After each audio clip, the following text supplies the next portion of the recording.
তো বন্ধুরা, সবাই তোমরা কেমন আছো? আশা করছি ভালো আছো। তো আজকে আমি একটা বিশেষ টপিক নিয়ে এসেছি, মানে বাংলারই কিছু short question, important short question নিয়ে এসেছি। খুবই গুরুত্বপূর্ণ প্রশ্ন। তো আজ আমি টোটাল 12টি তোমাদেরকে শর্ট কোয়েশ্চেন বলবো, এমসিকিউ টাইপ কোয়েশ্চেন। তো ওই 12টির কোয়েশ্চেনই শুধুমাত্র আমি বলছি, উত্তরগুলো যদি তোমরা পারো তাহলে করো, কোনো ব্যাপার নেই। কিন্তু যদি না পারো তাহলে আমাকে কমেন্টে বলো। আমি তোমরা যদি কোনো না পারো, মানে একটি উত্তর না পারো, তোমরা কমেন্ট আমাকে করো, আমি তার একটা ভিডিও বানাবো। আর যদি তোমরা এক দুটা উত্তর না পারো, সেটা আমাকে প্রশ্ন নাম্বার দিয়ে বলবে, আমি তোমাদেরকে বলে দেব। তো চলো আমি ভিডিও শুরু করি। ফার্স্ট কোয়েশ্চেন হচ্ছে, তপনের নতুন মেসোমশাই কি করেন? তপনের নতুন মেসোমশাই কি করেন? দ্বিতীয় প্রশ্ন, তপন তার জীবনে প্রথম গল্পটি কি নাম রেখেছিল? তপন তার জীবনে প্রথম গল্পটি কি নাম রেখেছিল? তৃতীয় হচ্ছে, হরিদা কি ধরনের মানুষ ছিলেন? হরিদা কি ধরনের মানুষ ছিলেন? চতুর্থ হচ্ছে, হরিদার জীবনে সবচেয়ে চমৎকার ঘটনা কি? হরিদার জীবনে সবচেয়ে চমৎকার ঘটনা কি?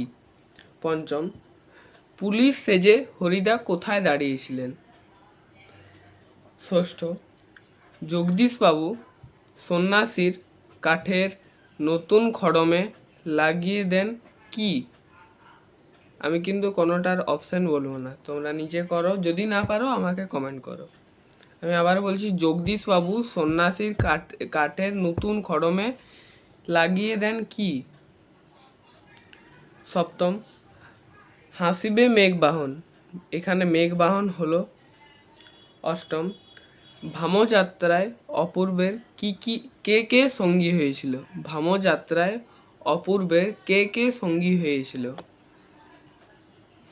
নেক্সট, নবম কোশ্চেন, জগদীশবাবু বিরাগীকে 101 টাকা কেন দিতে দিয়েছিলেন? জগদীশবাবু বিরাগীকে 101 টাকা কেন দিতে দিয়েছিলেন? দশম নম্বর প্রশ্ন, তপনের সম্পূর্ণ নাম কি? এটা খুব ইম্পর্ট্যান্ট কোয়েশ্চেন। এই প্রশ্নটি বহুবার পড়েছে মাধ্যমিকে, বহুবার। তপনের সম্পূর্ণ নাম কি? নেক্সট প্রশ্ন, 11 নম্বর প্রশ্ন, তা ওরকম একটা লেখক মেসো থাকা মন্দ নয়, এ কথা বলেছেন কে? তা ওরকম একটা লেখক মেসোমশাই থাকা মন্দ নয়, কে বলেছেন এরকম? একটা